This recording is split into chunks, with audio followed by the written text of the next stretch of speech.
أعوذ بالله من الشيطان الرجيم بسم الله الرحمن الرحيم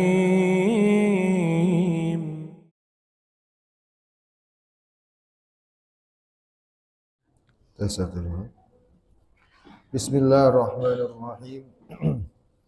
Assalamualaikum warahmatullahi wabarakatuh.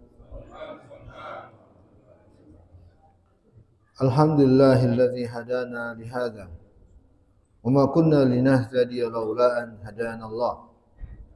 Asyhadu an la ilaha illallah wahdahu la syarika lah wa asyhadu anna Muhammadan abduhu wa rasuluh. Qala Allah Ta'ala ya ayyuhalladzina amanu taqullaha haqqa tuqatih wa la tamutunna illa wa antum muslimun wa ba'du. Ya ma'asyiral muslimin wal muslimah, jamaah Masjid As-Salam, Bapak Ibu yang saya hormati dan yang saya muliakan, hadirin, semoga semua dalam keadaan sehat walafiat, senantiasa mendapat rahmat dari Allah Subhanahu wa taala. Kembali kita berkumpul untuk sama-sama mengumpulkan bekal agar kita bisa menjalankan agama ini dengan baik dan benar. Dan kita bersyukur kepada Allah, semua kebaikan ini hanya atas kehendak dan ketentuan darinya. Salawat serta salam untuk junjungan kita Sayyiduna wa Maulana Nabi besar Muhammad sallallahu alaihi wasallam. A'udzu billahi minasyaitonir rajim. Bismillahirrahmanirrahim. Wat-tini waz-zaitun wa turi sinin wa hadzal baladil amin. Laqad khalaqnal insana fi ahsani taqwim. ثم رددناه أسفل سافلين إلا الذين آمنوا وعملوا الصالحات فلهم أجر غير ممنون فما يكذبك بعد بالدين أليس الله بأحكم الحاكمين. Allah Jalla wa'ala berfirman, demi buah tin dan buah zaitun, dan demi bukit Tur Sinai, dan demi kota Mekah ini yang aman. Sungguh kami telah menciptakan manusia dalam bentuk yang sebaik-baiknya. Kemudian kami kembalikan dia ke tempat yang serendah-rendahnya, yakni neraka. Kecuali orang-orang yang beriman dan mengerjakan amal soleh, bagi mereka pahala yang tiada putusnya. Maka apakah yang menyebabkanmu mendustakan hari pembalasan sesudah adanya keterangan-keterangan itu?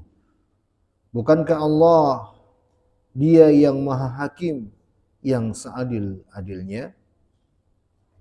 Baik, hadirin yang saya hormati, saya muliakan, kita telah membahas tafsir dan penjelasan para ulama 3 ayat pertama yang Allah Subhanahu wa taala membuka surat At-Tin ini. Dan 3 ayat tersebut adalah kalimat-kalimat sumpah dari Allah Subhanahu wa taala. Allah bersumpah dengan menyebut buah tin dan buah zaitun.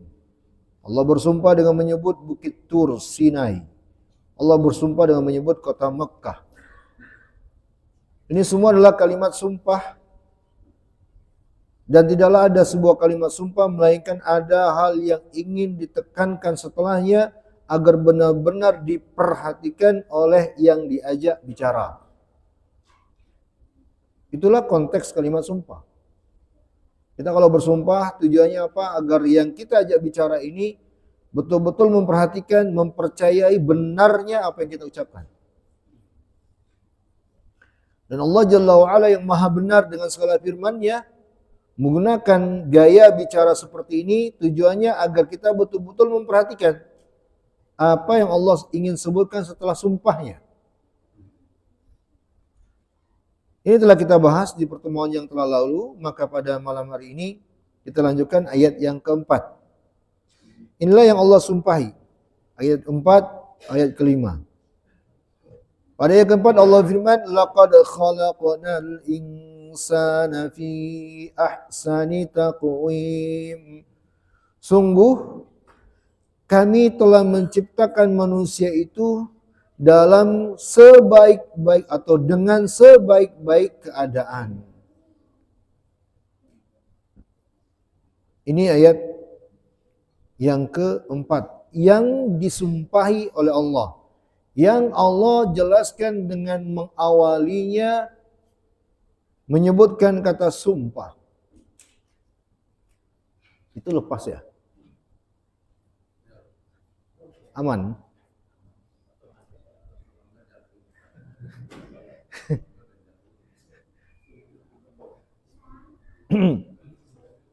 Allah menjelaskan bahwa yang namanya manusia adalah makhluk yang telah Allah ciptakan dalam bentuk yang sebaik-baiknya. Kata Imam Ibnu Katsir di dalam tafsirnya, inilah yang menjadi objek atau kalimat yang disumpahi oleh Allah. Bahwa Allah bersumpah ingin menjelaskan telah menciptakan manusia dalam wujud dan bentuk yang sebaik-baiknya dan perawakan yang sempurna serta beranggotakan badan yang normal yang sewajarnya sudah seperti itu. Nah, hadirin Bapak Ibu yang saya hormati dan yang saya muliakan, dari ayat yang kelima di surat At-Tin inilah terdapat sebuah pembahasan. Mohon perhatikan, dari ayat yang empat ya, bukan yang kelima. Yang keempat inilah terdapat pembahasan di tengah para ulama kita tentang tidak bolehnya merubah wujud fisik kita dari apa yang telah Allah Subhanahu wa taala ciptakan dari awal. Inilah yang disebut dengan permasalahan taghyirul khalq. Taghyirul khalq. Melakukan perubahan pada fisik anggota badan. Apa hukumnya? Apa pembahasannya? Nah, ini akan kita jelaskan. Karena ayat ini menjelaskan, hadirin, ingat ayat keempat ini di surat apa tadi? At-Tin. Laqad khalaqnal insana fi ahsani taqwim. Kami telah menciptakan manusia pada bentuk yang paling bagus. Itu ucapan yang Allah ingin tekankan. Ini yang Allah sumpahi. Mungkinkah bagi kita untuk tidak membenarkan kalimat ini? Kan nggak mungkin. Kufur kita kepada Allah. Na'udzubillah. Kita imani bahwa manusia itulah makhluk ciptaan yang telah betul-betul Allah ciptakan sesuai porsinya dah. Udah persesi sudah. Begitu itu. Makanya hadirin yang saya muliakan, dalam masalah ini Allah juga telah jelaskan ternyata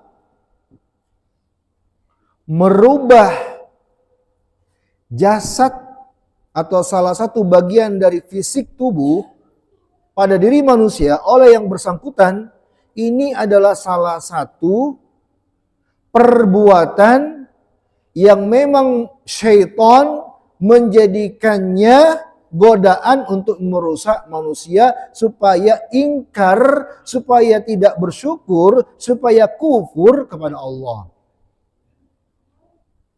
Jangan dianggap remeh. Di surat An-Nisa ayat 119. Di sana Allah berfirman, wala ulidannahum wala amaniyannahum wala amarannahum falyubattikunna adanal an'am wala amurannahum falyughayyirunna khalqallah. Allah menyampaikan sumpah syaitan ketika hendak diusir oleh Allah dari surga. Di antara yang diucapkan syaitan sebelum meninggalkan surga, aku betul-betul akan menyesatkan anak keturunan Adam. Aku akan memberikan godaan dengan hayalan. Aku akan memerintahkan mereka untuk menzalimi dengan melubangi hewan-hewan ternak agar terzalimi, menyiksa hewan ternak. Dan aku akan memerintah mereka untuk merubah apa yang telah Allah ciptakan pada diri mereka. Berarti ini adalah godaan syaitan. Ya. Dalam sebuah hadis, hadirin yang saya hormati dan yang saya muliakan,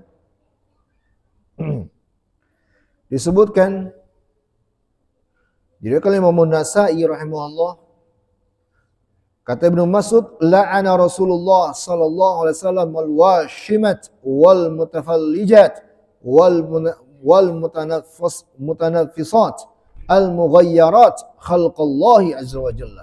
Rasulullah telah melaknat. Kalau ada kalimat laknat itu bukti perbuatan ini dosa besar. Kalau ada kalimat laknat berarti perbuatan ini dosa besar. Kata Ibnu Mas'ud, Rasulullah telah melaknat wanita yang washimat wal mutawashimat, ya, yang bertato minta ditato atau dengan makna lain menyambung bulu mata atau minta disambungkan bulu matanya, ya, mempercantik tubuhnya, merubah ciptaan yang telah Allah tetapkan pada dirinya. Allah melaknat. Ini hadis riwayat Imam Bukhari dan Imam Muslim. Ya, dan juga diriwayatkan Imam Nasa'i dan Syekh Al-Albani rahimahullahu taala. Sebagian mengatakan wal mutafallijat, ini maknanya adalah yang meratakan gigi untuk mempercantik penampilan. Kenapa ini dilaknat oleh Rasulullah? Kenapa ini enggak boleh? Karena bertentangan dengan ayat keempat di surat At-Tin tadi. Ayat keempat di surah At-Tin tadi apa? Hadirin? Laqad khalaqnal insana fi, kami telah menciptakan manusia dalam sebaik-baik bentuk. Konsekuensinya apa?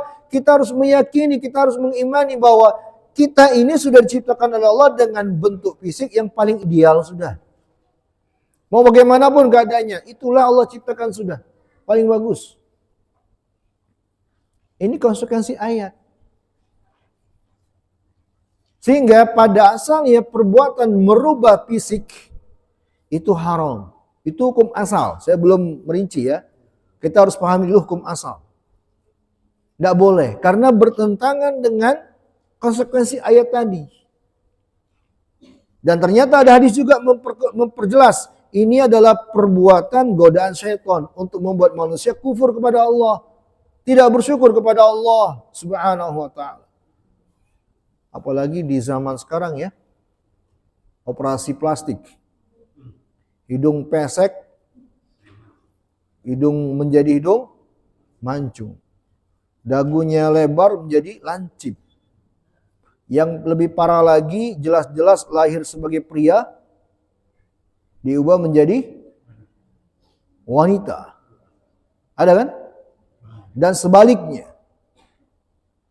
Betul-betul ini jelas bertentangan dengan ayat yang keempat surah At-Tin tadi.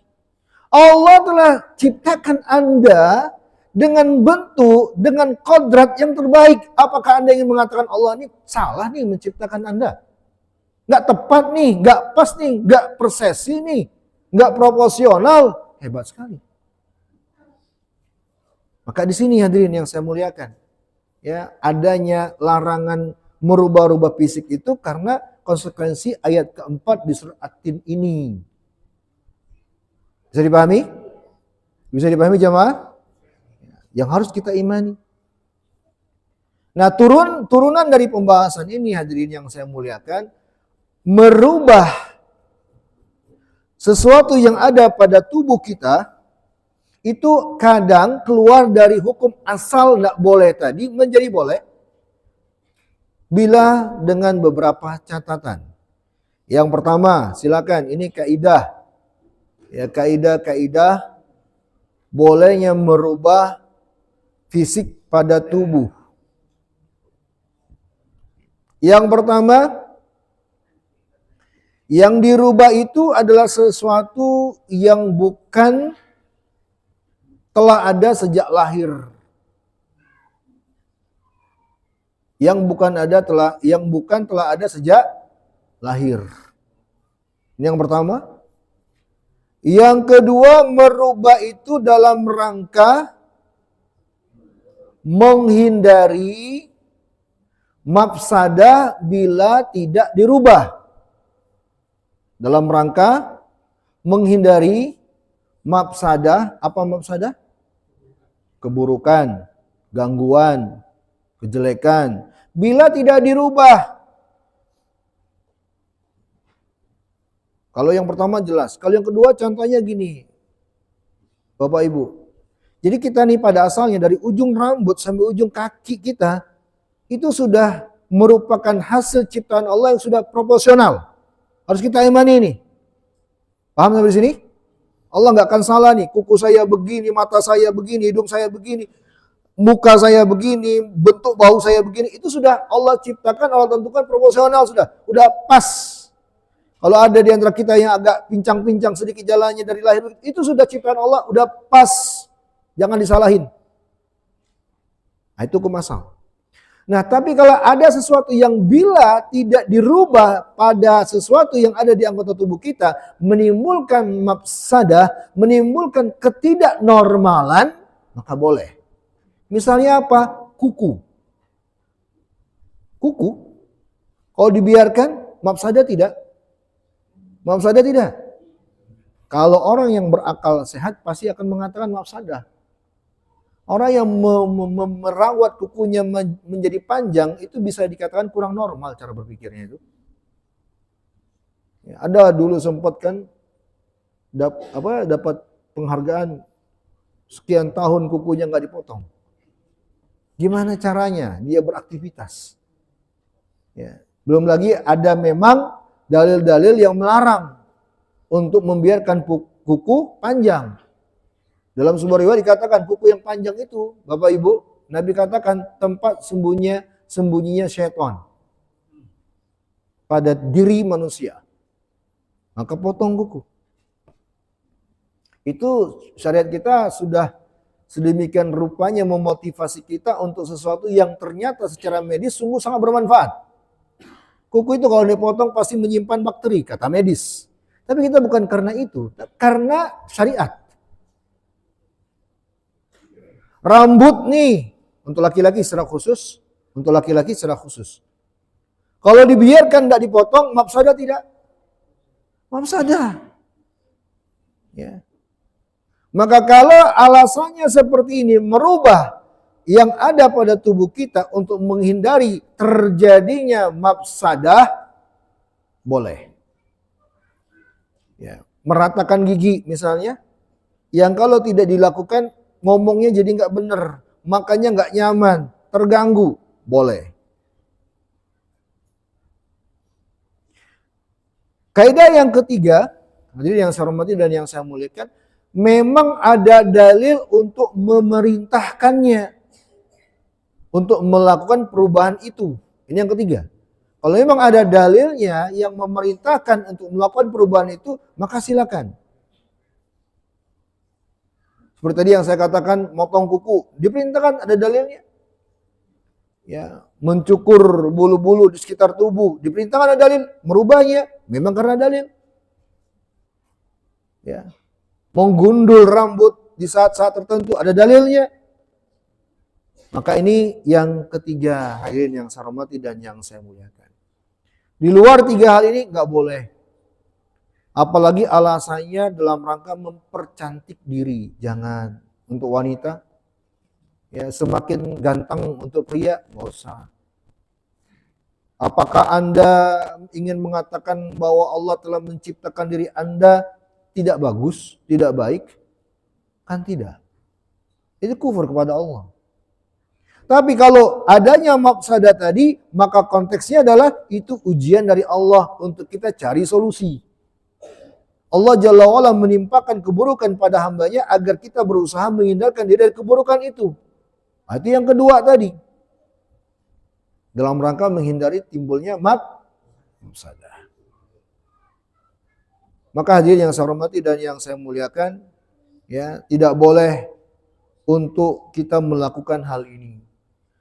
Melakukan perubahan-perubahan pada tubuh, ya, bila keluar dari 3 tujuan ini tadi. Rata-rata sekarang masyarakat kita melakukan perubahan pada fisik mereka ini hanya sebatas untuk tujuan keindahan fisik, memperindah fisik, bahkan mengatakan itu investasi, ya, investasi. Jauh-jauh pergi ke Korea, operasi plastik, ya, luar biasa. Ini semua adalah perbuatan kufur kepada Allah Subhanahu wa taala. Yang paling kufur itu adalah ketika merubah dia dari pria menjadi wanita. Itu kufur betul. Nauzubillahi min dzalik. Ya. Maka kalau ada di antara keluarga kita yang terjatuh dalam perbuatan ini, kita nasihati. Jangan dibiarkan berlarut, bahaya. Hadirin yang saya hormati dan yang saya muliakan. Ini sebagai konsekuensi dari ayat yang keempat tadi. Laqad khalaqnal insana fi ahsani taqwim. Lalu pada ayat yang kelima, Allah firman, "Tsumma radadnahu asfala safilin." Kemudian kami kembalikan manusia ke serendah-rendahnya tempat, ke serendah-rendahnya keadaan. Hadirin yang saya hormati dan yang saya muliakan, ini ayat yang kelima. Allah menjelaskan bahwa akan ada kondisi manusia yang dikembalikan oleh Allah kepada kondisi yang rendah, serendah-rendahnya.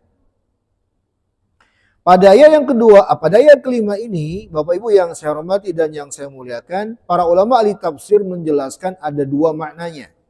Ada 2 yang diarahkan dari ayat yang kelima ini yang menjelaskan tentang bahwa manusia kelak akan dikembalikan ke tempat yang serendah-rendahnya.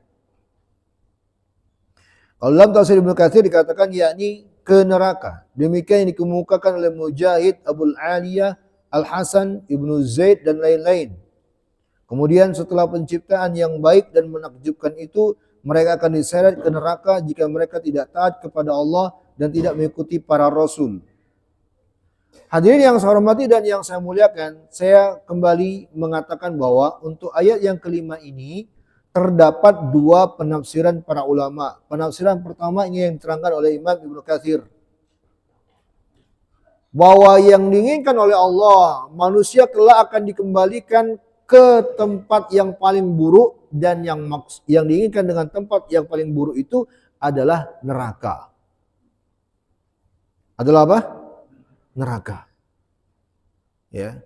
Sehingga kalau penafsiran pertama ini tempat yang paling buruk itu adalah neraka, mengharuskan konsekuensi dari ayat sebelumnya, ayat yang keempat, sebaik-baik penciptaan adalah karena ketakwaan mereka. Ketika mereka tidak bertakwa, maka kembali ke tempat yang paling hina, itulah neraka. Itu korelasinya. Ada tafsir yang kedua.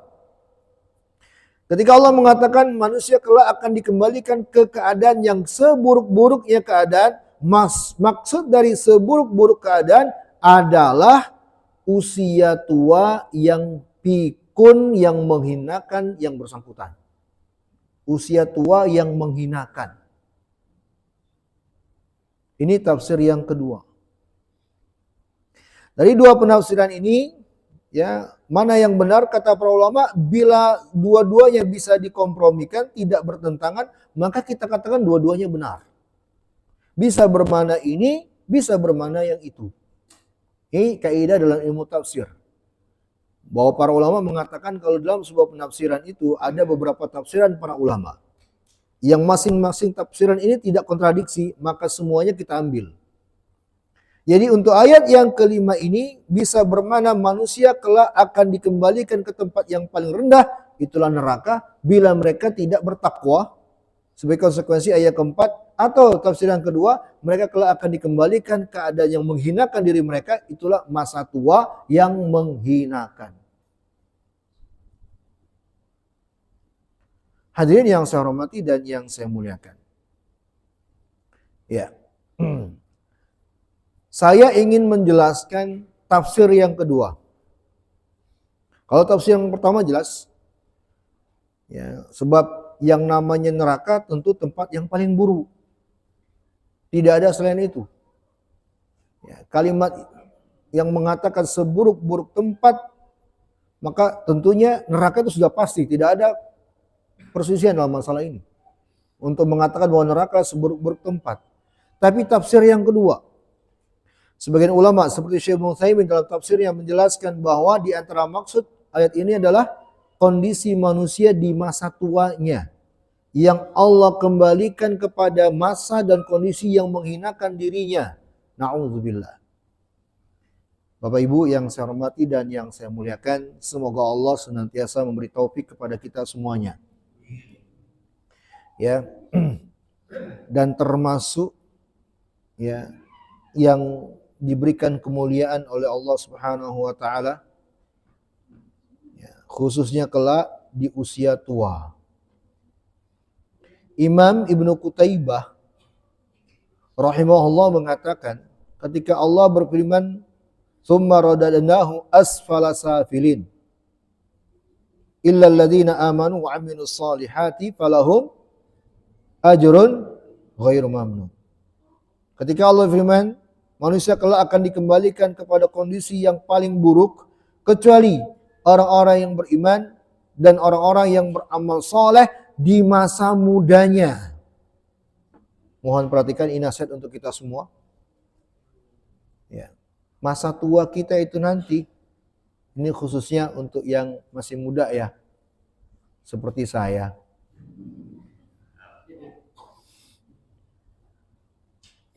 Masa tua kita sangat ditentukan di saat ini. Bagaimana tua kita, inilah cerminan kita di saat ini.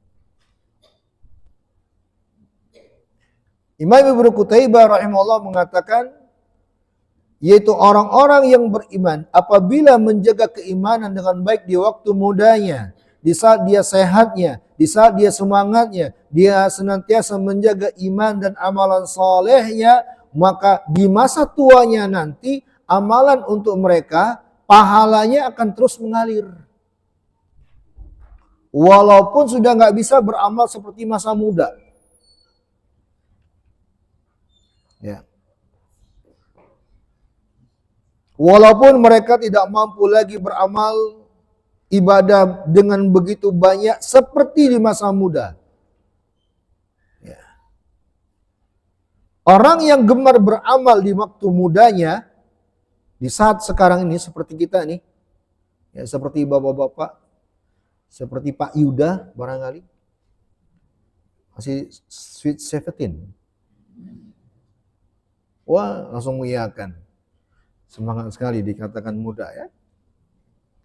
Mereka, kata para ulama, Imam Qutaibah mengatakan yang semangat beramal di masa muda, ya, maka di saat usia tuanya, dia akan tetap mendapat pahala dari semua amal ibadah yang pernah dia senantiasa jaga mengamalkannya di waktu muda.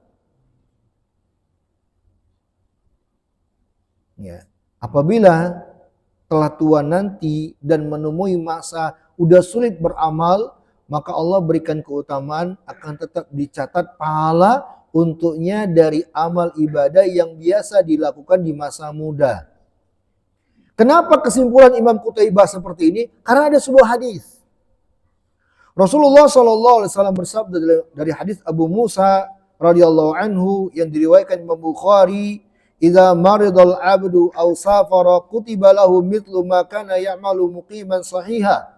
Apabila ada hamba yang telah sakit atau sedang melakukan perjalanan jauh, ya, maka tetap akan dicatatkan amal yang biasa pernah menjadi kebiasaan baginya untuk dia kerjakan selagi sehat, dan selagi dia tidak safar. Tetap terus dicatat amalannya. Ini hadis motivasi kita hadirin sebenarnya. Memotivasi kita agar menciptakan kebiasaan baik. Cari, ciptakan kebiasaan baik itu. Walaupun sepele, walaupun sedikit, jadikan kebiasaan. Kalau itu menjadi kebiasaan, nanti kalau kita udah nggak bisa, karena ada penghalang, pahalanya terus ngalir. Beda kalau bukan kebiasaan. Kalau bukan kebiasaan, maka nggak akan mengalir pahalanya kalau nggak melakukannya karena ada halangan. Sekarang pertanyaannya, Ustadz, bagaimana bisa menjadikan sesuatu itu sebagai kebiasaan? Lakukan terus menerus, sering atau perbanyaklah melakukannya. Udah menjadi kebiasaan itu. Bukan cuma sekali dua kali. Maka bersyukurlah Anda yang telah mendapatkan taufik dan kemudahan dari Allah untuk bisa menjadikan kebiasaan baik pada diri Anda. Biasa sholat sunnah, biasa sholat tahajud, biasa taklim seperti ini, biasa membantu orang, biasa bersedekah, biasa sekian banyak kebaikan. Nih kebiasaan-kebiasaan baik ini kalau nanti suatu saat kita nggak bisa mengerjakan karena ada halangan, termasuklah usia tua. Usia tua itu penghalang, nggak bisa lagi beramal dengan optimal. Tapi karena telah ada kebiasaan baik, pahalanya terus ngalir. Enak kan? Enak tidak? Maka perbanyaklah kebiasaan baik itu di masa lagi sehat sekarang ini. Dan sebaliknya hadirin yang saya hormati dan yang saya muliakan. Kita berlindung kepada Allah dari keadaan usia tua yang menghinakan diri. Sudah nggak bisa beramal kebajikan dan kebaikan, nggak punya lagi kebiasaan di masa muda, makin rusak dan makin rusak. Itulah yang disebut dengan pikun. Ya, tua-tua keladi. Betul. Hah? Bukan, apa dong? Bukan. Bukan ya? Apa dong?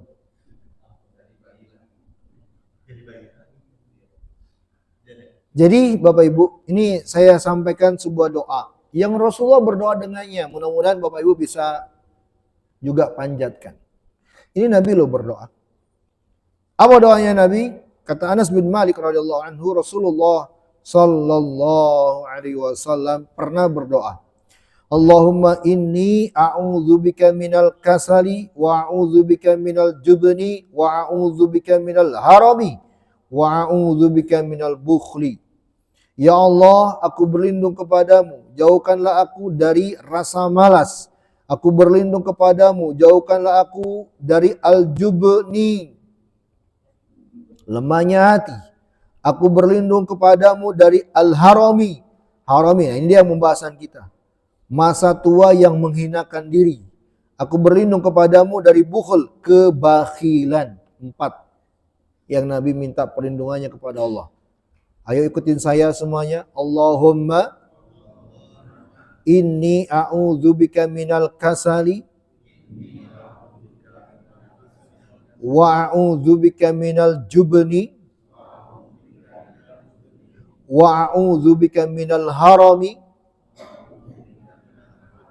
wa a'udzubika minal bukhli. Nah, salah satu dari 4 yang Nabi minta perlindungan dari Allah dalam doa ini al-harami. Disebut haram. Pakai H besar, bukan H kecil. Harami. Kata para ulama, al-haram artinya adalah kehinaan di masa tua. Makin tua makin buruk. Makin tua makin edan. Saya tanya, ada nggak? Allah musta'an. Hadirin yang saya hormati dan yang saya muliakan, masa tua itu, ini Bapak Ibu, saya yakin sudah mengerti dengan baik hal ini. Masa tua itulah masa yang pikiran seseorang itu sudah nggak stabil lagi. Kecerdasan pemahaman sudah berkurang, kemampuan fisik sudah berkurang, penglihatan, pendengaran, pembicaraan pasti berkurang semuanya. Masa yang sangat butuh banget pertolongan dari Allah untuk baik. Nah, ada orang yang udah lemah seperti ini makin rusak. Ya. Makin jadi menghabiskan waktunya dengan hal-hal yang sia-sia. Makin jadi ya ini dan itu dari sekian perbuatan haram. Ya. Makin jadi di beberapa media sosial itu nonton biduan-biduan di atas panggung ngasih duit itu apa namanya itu. Nah, itu makin jadi itu sawer. Ada orang tua udah kakek-kakek. Allah musta'an, la ilaha illallah. Maka Bapak Ibu yang saya hormati dan yang saya muliakan, tidak ada kata terlambat untuk menjadi baik.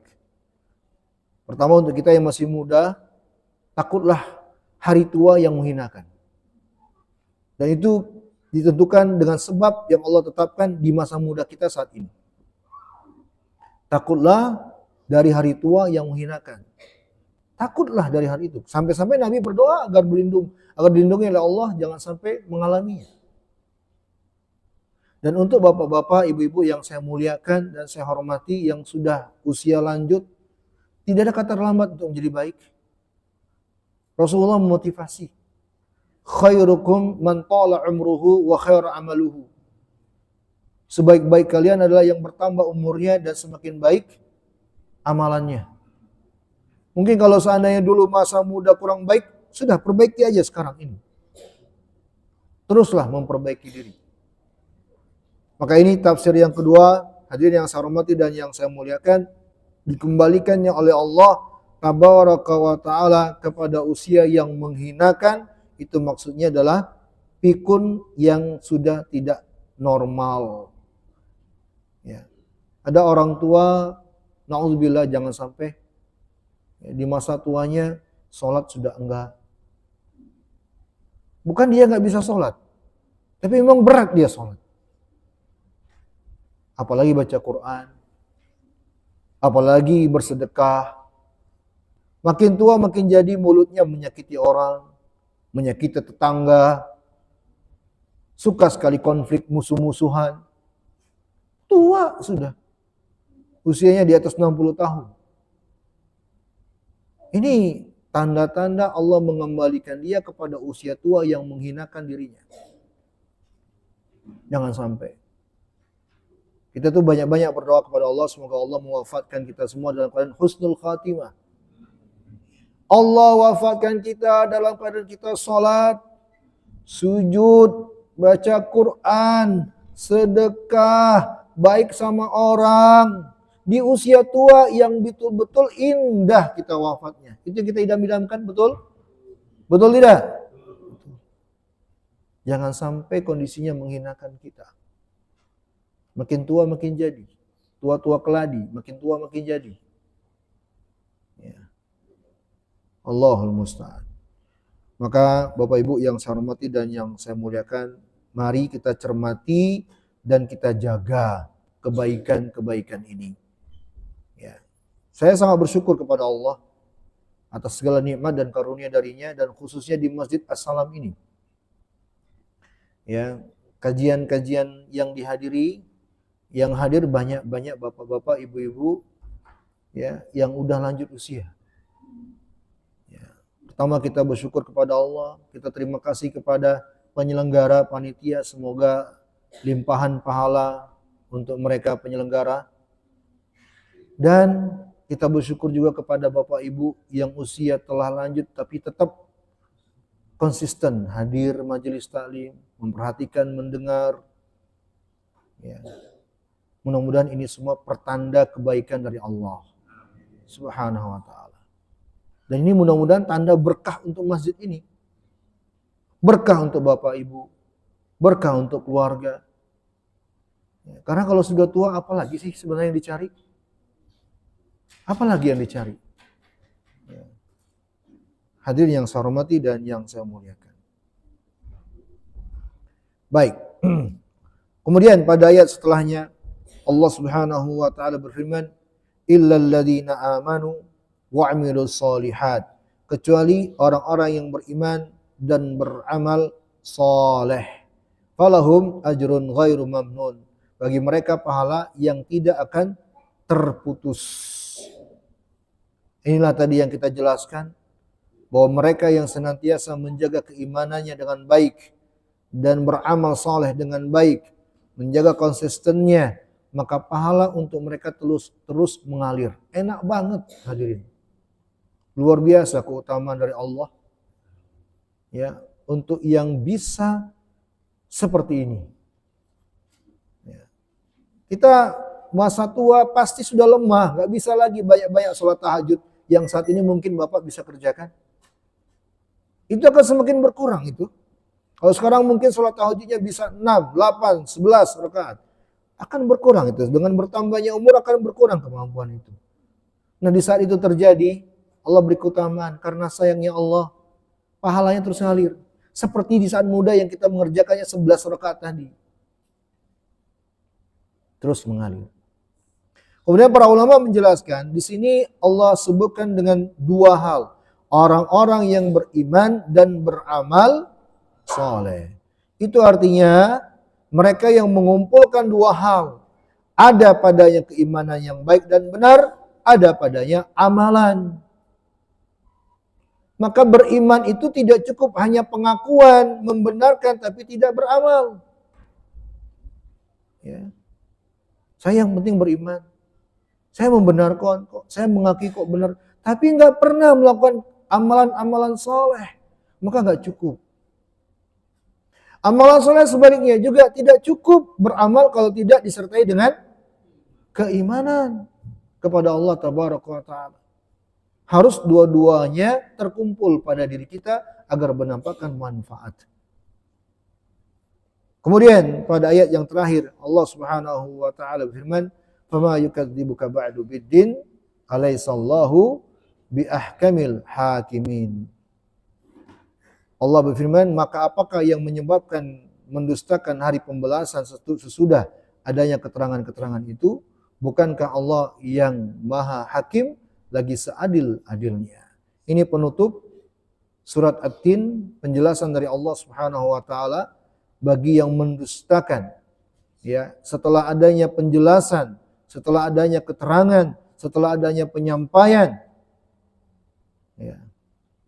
Dan Allah Jalla wa'ala tutup dengan menyebutkan sifatnya yang maha hakim lagi maha adil.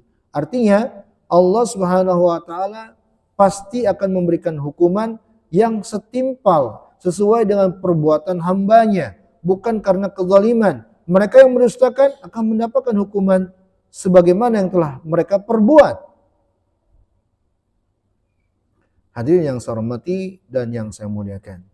Maka ini akhir dari penafsiran dan penjelasan untuk surat At-Tin. Dari surat At-Tin ini terdapat banyak pelajaran untuk kita bersama. Semoga Allah Subhanahu wa taala memberikan manfaat darinya untuk kita semuanya. Dan dengan demikian berakhirlah penjelasan tafsir dan keterangan para ulama untuk surat At-Tin ini. Dan insyaallah taala akan kita lanjutkan di pertemuan-pertemuan yang akan datang pada surat-surat yang lainnya. Wallahu alam, cukup dari saya. Mungkin sebelum saya tutup ada pertanyaan? Tafadhol.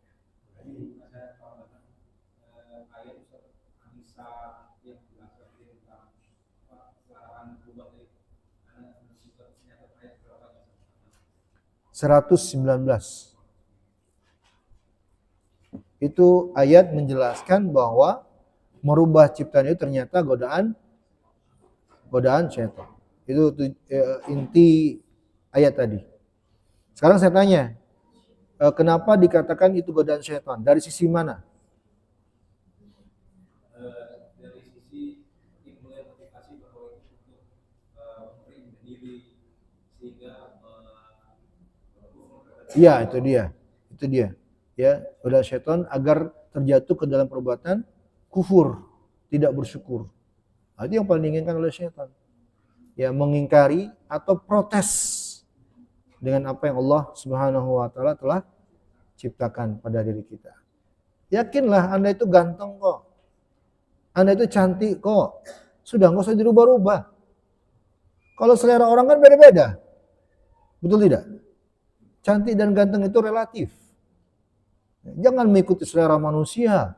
Kebanyakan orang berubah-ubah, itu nggak akan pernah ada ketetapan. Kata Imam Syafi'i rahimahullah, ridwan nas ghayatun la tudrak. Keridhaan manusia tujuan yang akan pernah teraih. Ya, jadi ya lahiriah saja, natural aja, apa adanya. Ya, kalau berhias tidak sampai merubah sifatnya, tidak permanen, tidak mengapa. Tapi itu bukan dalam rangka merubah ciptaan Allah, tapi justru mempercantik, memperindah yang dianjurkan cara syariat. Wallahu taala alam bishawab. Ada lagi yang lain? Mana nih, kanan atau kiri? Baik, Pak Dudung, silakan.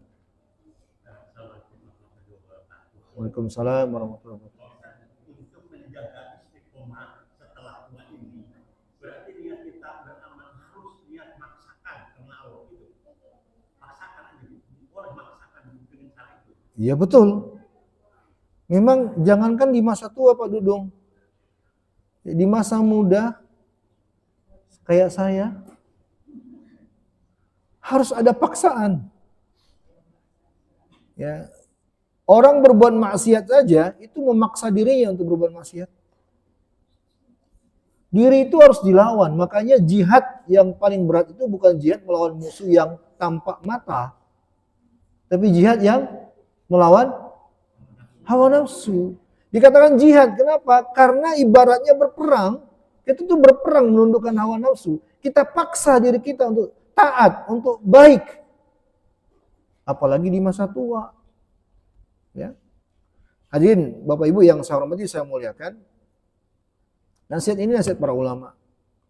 Bahwa yang namanya manusia semakin tua itu godaannya semakin besar. Dari setan yang nampak atau setan yang tidak nampak. Setan itu kan ada dua tuh. Kenapa? Karena setan itu sangat ingin, na'udzubillahi minhum, sangat ingin kalau manusia itu mati dalam keadaan kufur. Bagaimana caranya? Itu yang paling diinginkan oleh setan. Setan pengen manusia itu mati dalam keadaan sombong, ujub. Setan sangat ingin manusia itu mati dalam keadaan kufur. Setan sangat ingin kalau manusia itu mati dalam keadaan perbuatan syirik. Dan sekian banyak. Supaya manusia mati dalam keadaan tidak diridhai oleh Allah, dimurkai oleh Allah. Senang setan. Itulah yang paling diinginkan oleh setan. Maka kalau ini yang diinginkan oleh setan, na'udzubillah, maka manusia itu semakin bertambah usianya, semakin berat ujiannya. Jangan dikira makin tua makin ringan ujiannya, makin berat. Termasuklah pikun itu. Itu termasuk ujian dari Allah Subhanahu wa taala. Imam Ahmad loh, di masa tua beliau rahimahullah, di masa akan meninggalnya beliau, itu Imam Ahmad loh, ulama besar. Siapa yang kenal Imam Ahmad bin Hanbal? Ketika beliau terbentang di atas ranjangnya, di saat sakratul maut, masa tuanya beliau pingsan, terjaga. Nah di saat pingsannya, di saat menggigaunya, kata anaknya yang bernama Abdullah yang mendampingi Imam Ahmad, aku melihat ayah mengatakan la. Apa artinya la? Tidak, menggigau. Ketika sadar, anaknya tanya, wahai ayah, tadi engkau di saat tidak sadar mengatakan la, apa yang terjadi? Kata Imam Ahmad ketika terjaganya menjelaskan, di saat itu datang syaitan dengan wujud tertentu mengatakan, wahai Ahmad, engkau telah berhasil dariku. Wahai Ahmad, engkau telah berhasil dariku. Wahai Ahmad, engkau telah berhasil dariku. Pertanyaan dari syaitan dibaca oleh Imam Ahmad, ini godaan untuk merusak diri beliau. Supaya jadi apa? Ujub. Tahu ujub? Apa ujub? Merasa hebat. Wah, ujub itu dosa sepele tapi akibatnya luar biasa. La yadkhulul jannata man kana fi qalbihi mithqala dzarratin minal kibr. Enggak bisa masuk surga itu orang yang di hatinya ada ujub walaupun sebesar biji zarrah. Imam Ahmad paham. Di masa tua tuh. Maka Bapak Ibu yang saya hormati dan yang saya muliakan, pentingnya untuk istiqomah. Untuk senantiasa berada di circle orang-orang yang baik, jamaah pengajian, ya, orang-orang yang taat, untuk menjaga diri agar tidak tergoda syaitan ya, di masa tuanya kita. Ya, ini mungkin jawaban saya Pak Dudung. Jadi memang harus dipaksa diri itu untuk taat dan baik. Ada lagi? Sudah ya? Sebelah kanan tadi? Tapi udah isya ya? Udah lewat banyak ya? Kita cukupkan sampai di sini. Jazakumullahu khairan wa barakallahu fikum. Semoga yang telah kita pelajari Allah berikan manfaat untuk dunia dan akhirat kita. Dan saya mohon maaf atas segala keterbatasan dan kekurangan. Hanya kepada Allah kita mohon ampunan. Kita akhiri dengan doa kafaratul majlis. Subhanakallahumma wa bihamdika asyhadu an la ilaha illa anta astaghfiruka wa atubu ilaik. Walhamdulillah. Wassalamualaikum warahmatullahi wabarakatuh.